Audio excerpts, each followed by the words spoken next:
Anark X actually asks a pretty good question, or a new one, I'll say at least. I see anarchists citing the Zapatistas and Chiapas as a form of libertarian socialism, but wasn't the Neo-Zapatista movement originally a Maoist organization?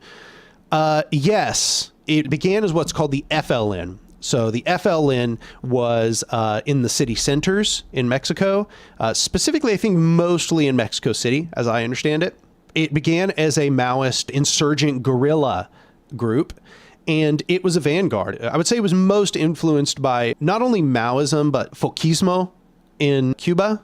The praxis of Che Guevara and Fidel Castro was influential for them as well. And there were several other influences. I mean, for example, you can just see within the name, it's Zapatistas, which is a reference to Emiliano Zapata, who was really not like a traditional vanguardist in that sense. He was, in fact, a revolutionary leader in Mexico, but had much more libertarian understandings in a general sense. So they had a broad range of influences, but then at some point they fled the city centers due to suppression by the Mexican government. And they then went out into the jungles, and they actually met the hundreds of thousands of people that they were supposedly representing, being an indigenous resistance movement. And these indigenous people told them they didn't want to be controlled. They didn't want to be commanded.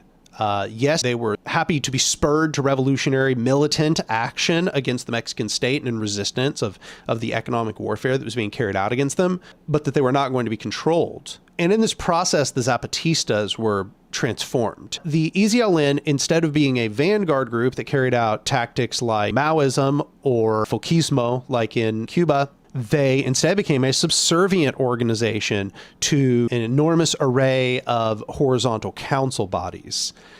And so that's why anarchists cite them. You know, anarchists are not citing the actions of the Zapatistas as they once were in the form of the FLN and the EZLN that were in the city centers. Anarchists are interested in that second part, the prefiguration taking place in the Lacandan jungle.